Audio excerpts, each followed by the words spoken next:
Salut à tous, j'espère que vous allez bien. Bienvenue dans cette nouvelle vidéo au grand air pour vous parler cette fois-ci de mobilité et de mobilité électrique sur la chaîne avec l'essai de cette Super Soco TS Street Hunter, un équivalent 50 cm3 qui, comme vous le voyez, eh bien, a plutôt des petits airs de roadster et c'est un engin pour la ville qui a un petit peu de gueule. On fait le tour tout de suite des caractéristiques techniques.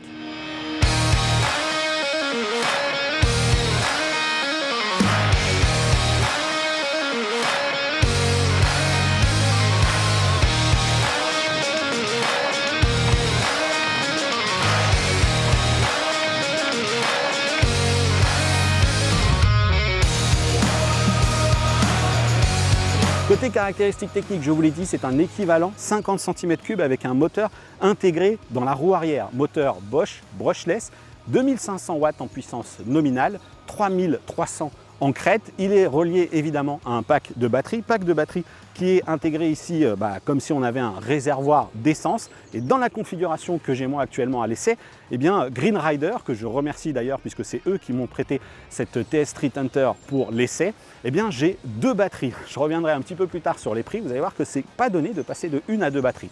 L'autonomie promise, c'est 55 km avec une seule batterie.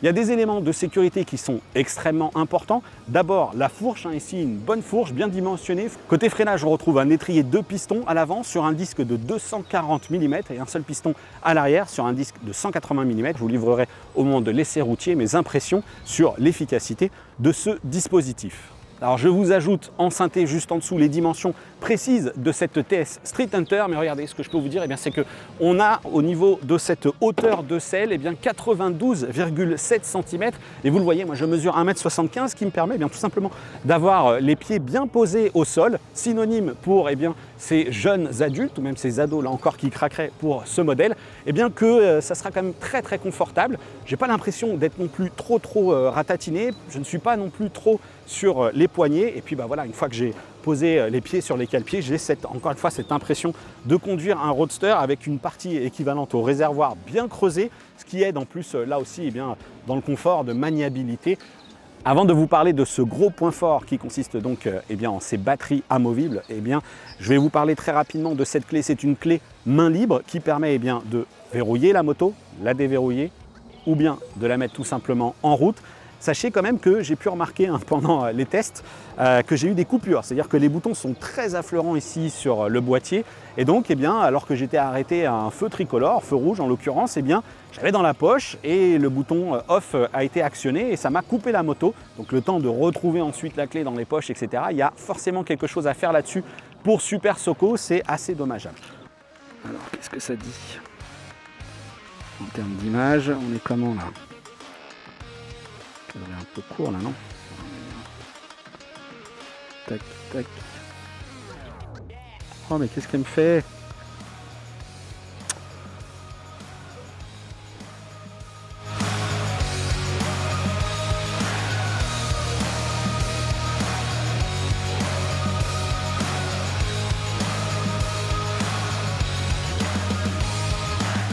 Oh, dangereuse cette histoire là. Ah bah d'accord, alors c'est pas du tout une bonne chose. C'est-à-dire que j'avais la clé dans la poche, quand même pas génial. Hop, tac. Et du coup, petite manœuvre. Ah mais c'est fou ça! Oh, qu'est-ce que c'est que ce bins?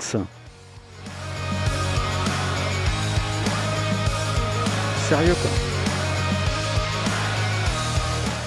On va se parler maintenant de l'un des gros points forts de cette Street Hunter, à savoir les batteries amovibles. Alors ici, j'en ai deux, mais elles sont livrées de base avec une seule. La clé, et il faut tout simplement s'abaisser pour venir chercher ici la serrure. Si je pousse vers la gauche, j'extrais ici la selle. Alors c'est une selle, comme on va le voir un petit peu ensemble au moment de l'essai, qui offre un confort tout à fait convenable, mais j'y reviendrai. Donc ici, on a effectivement l'extraction de la selle et cette fois-ci, si je tourne vers la droite, j'ouvre le capot, ici ce cache et hop, j'accède ici à un compartiment qui permet, bonne nouvelle, d'extraire ce bac qui lui permet de loger cette fois-ci le chargeur rapide, j'ai envie de dire, parce que c'est quand même un chargeur de 69 1,7 volts et 10 ampères, ce qui permet de refaire le plein d'une seule batterie en 3h30. Ça, c'est plutôt une bonne caractéristique, une bonne performance. Et puis vous avez donc ici ce compartiment qui, du coup, si jamais vous voyagez sans la nécessité de refaire le plein, vous permettra de ranger quelques effets personnels. Je vais poser ça là. L'extraction ensuite, elle est assez simple, sauf que ces batteries, elles sont profondes, elles descendent très bas dans la moto, ce qui permet d'abaisser le centre de gravité. C'est rendu possible aussi, notamment cette présence du coffre, par le fait que le moteur est présent dans la roue arrière. Moi, j'utilise une Super Soco TC Max à titre personnel et c'est un moteur en position centrale et transmission par courroie. Et du coup, je n'ai même pas la place de transporter mon chargeur rapide avec. Là, les batteries, le procédé a été un petit peu amélioré dans le fait de débrancher les cosses. Et ici, on se retrouve ensuite avec cet accu qui pèse 12 kg. Attention, ce n'est pas quelque chose que vous allez non plus transporter super facilement. On a tendance à comparer ça avec un pack d'eau. Et c'est une batterie 60 volts, 32 ampères.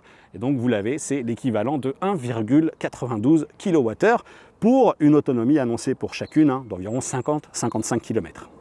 Du côté des petits gadgets, j'ai envie de dire, qui pourraient vous intéresser, sachez que cette Street Hunter dispose d'une sorte d'alarme. C'est-à-dire que si on commence à manipuler la moto, vous le voyez, c'est franchement pas ultra dissuasif comme dispositif, mais bon, ça a le mérite d'être là. Un dispositif de clé main libre, comme je le disais, et puis vous retrouverez naturellement en plus ici un compartiment, une serrure qui va vous permettre cette fois-ci d'enclencher le Neyman si nécessaire. C'est vraiment quelque chose qu'on retrouve de manière assez classique sur les motos, et là aussi, c'est plutôt quelque chose de bienvenu. Il y a un élément, moi, quand même, qui me marque sur cette TS Street Hunter, c'est que de manière globale, Super Soco est en train de nous montrer qu'ils ont envie de faire évoluer leurs produits, et ça s'apprécie déjà par le look de cette moto. D'ailleurs, c'est un produit que vous avez dû voir à l'essai déjà dans le courant de l'année dernière, sauf que c'était encore des prototypes qui avaient été essayés.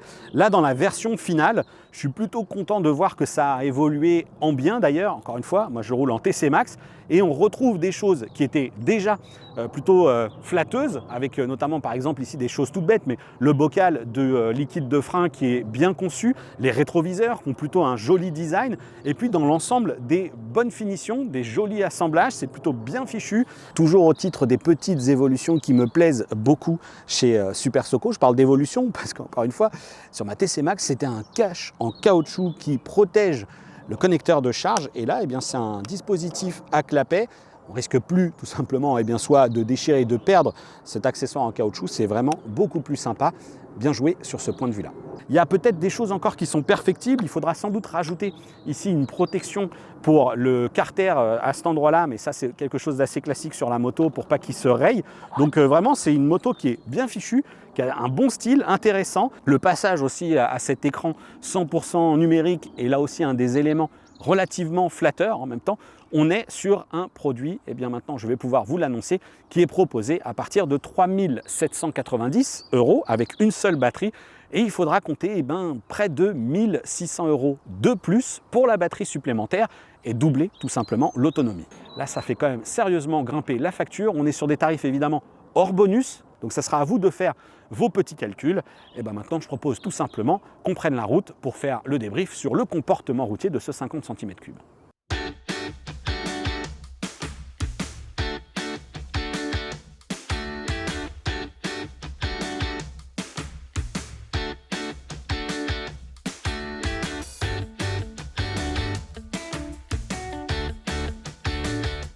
N'étant pas satisfait de la qualité audio un peu trop saturée du micro que j'avais placé dans mon casque et ayant enregistré près d'1 heure de commentaires tout en roulant, c'est finalement essentiellement en voix off que je vous partage mes retours sur cet essai routier. Une fois installé au guidon de la TS Street Hunter, j'ai pu très rapidement apprécier la position de conduite. Tout 50 cm3 qu'elle est, on a vraiment l'impression d'avoir un roadster entre les jambes, et les points que j'ai pu partager juste avant sont autant d'atouts qui se font apprécier. Le carénage en partie haute du compartiment des batteries est bien sculpté, et les cuisses y trouvent très rapidement leur place pour un confort optimum. La position de conduite légèrement penchée vers l'avant est elle aussi très agréable et peu fatigante, un duo idéal pour les plus longues distances. Je suis toutefois plus nuancé sur la qualité de l'amortissement avec un verdict en demi-teinte. Je commencerai d'abord par le meilleur, à savoir ce qui se passe à l'avant. La fourche inversée s'avère dans l'ensemble tout à fait efficace. Celle-ci filtre bien les petits défauts de la route comme celui d'un revêtement plus dégradé, les pavés ou encore tout simplement les ralentisseurs que vous croiserez sur votre chemin. Un atout pour votre confort comme pour votre sécurité d'ailleurs, au bénéfice non négligeable de la tenue de route. À l'arrière, en revanche, c'est une autre histoire. L'amortisseur en position centrale est plus ferme et cela ne manque pas de se faire ressentir par des secousses qui vous feront remonter de petites vibrations jusque dans le casque. Évidemment, la présence du moteur dans la roue arrière n'arrange rien d'ailleurs à cette affaire puisqu'il alourdit le train arrière et rigidifie la jante, impactant d'autant le confort. Voilà, regardez. Un peu comme un enfant, voilà. Là sur le pavé, c'est bien, mais ça vibre. Voilà. C'est dommage. Allez, c'est parti pour un tour. Il semble donc que Super Soco ait du travail à faire sur le sujet pour améliorer cela, en choisissant peut-être une autre suspension, mais il incombe aussi aux revendeurs de faire leur job. Je m'explique, même si je remercie encore les équipes de Green Riders pour la préparation et la mise à disposition rapide de la Street Hunter, ceux-ci n'ont en effet pas appliqué de réglage sur l'amortisseur, et cela se ressent. Naturellement, dans le cas d'un achat client, nous aurions pu en discuter et tenter d'ajuster au mieux les réglages, et c'est tout bonnement ce que je vous recommande de faire si d'aventure vous seriez prêt à craquer pour cette moto.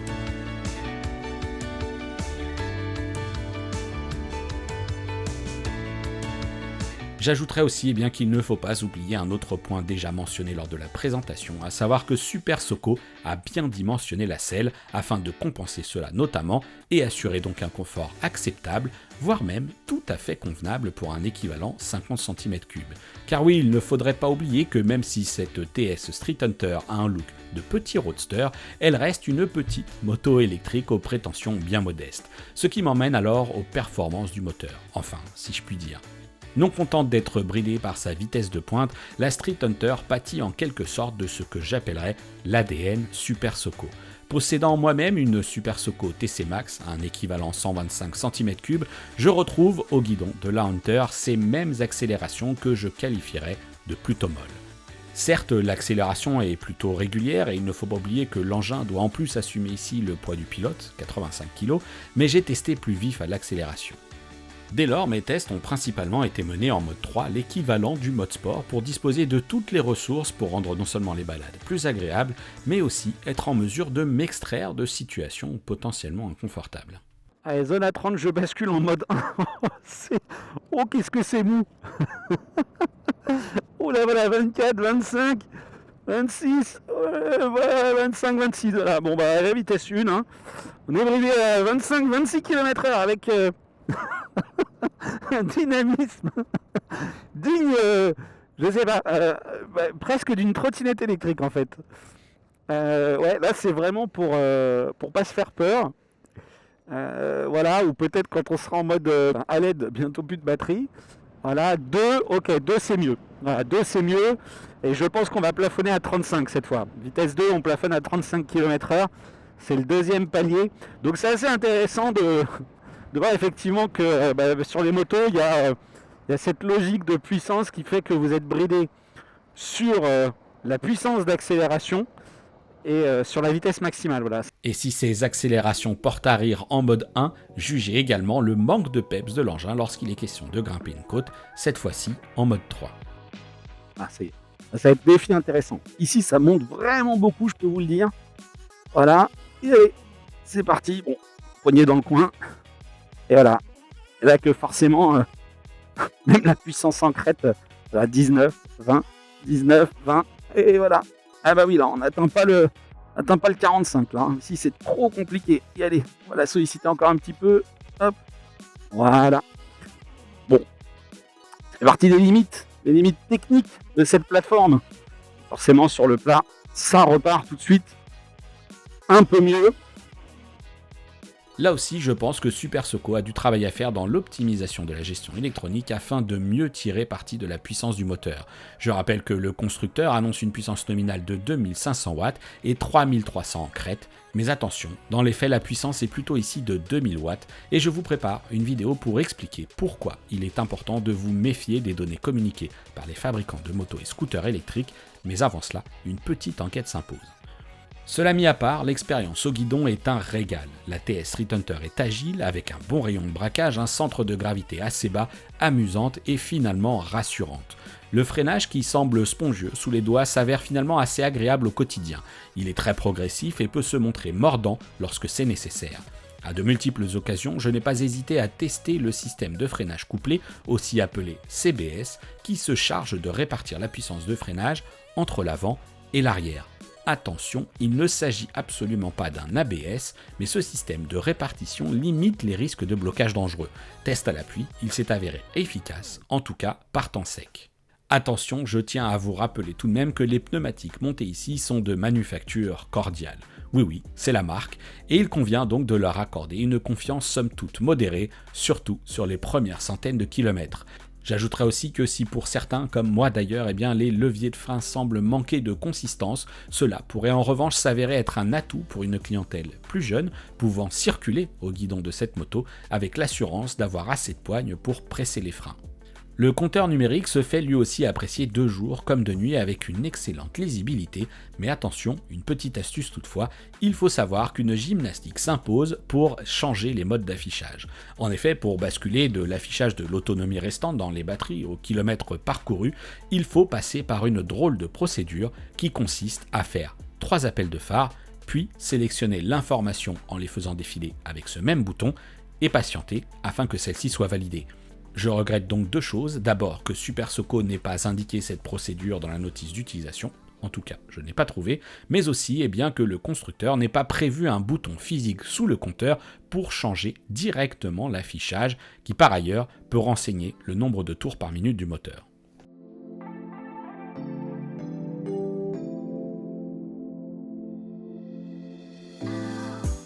Avant de conclure sur l'autonomie constatée, voici quelques images réalisées de nuit pour tenter de vous partager mes impressions sur la qualité du phare LED. Là encore, il faut avoir en tête que nous n'avons pas là une moto haut de gamme, mais le résultat est tout à fait convenable. Au feu de croisement d'une bonne puissance s'ajoute le mode plein phare qui apporte un spot lumineux au centre supplémentaire, mais aussi 2 autres plus diffus sur les côtés. Ce n'est pas parfait, mais pour une moto urbaine, cela devrait bien faire l'affaire. Je n'ai rien à redire non plus sur les clignotants et le feu de stop. Les autres usagers de la route semblent nous avoir toujours bien identifiés dans la circulation. Enfin, il est temps que je vous parle d'autonomie. Je l'estime à environ 40 à 45 km avec une utilisation quasi permanente en mode 3, et alors même que je ne suis pas un utilisateur poids-plume. J'ajouterai aussi qu'à la centaine de kilos de la moto, s'ajoute 12 kg pour la seconde batterie intégrée ici.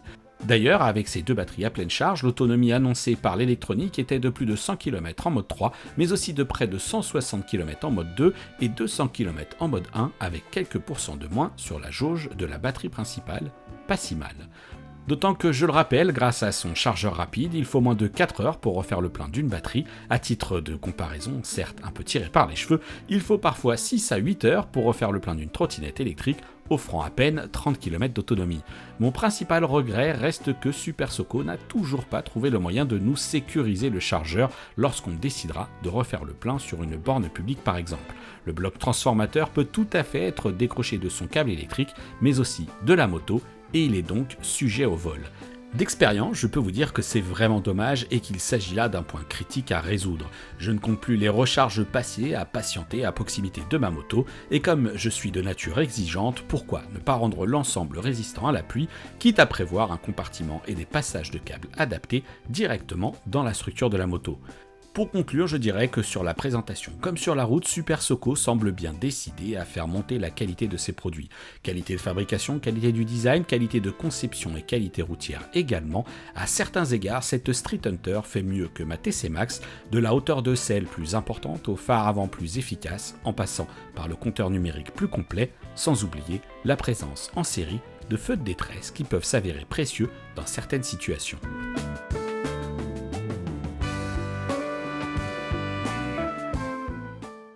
Voilà, cette vidéo touche à sa fin. J'espère que cet essai vous aura plu. Ce qu'il faut en retenir, eh bien, c'est effectivement un look, selon moi, réussi.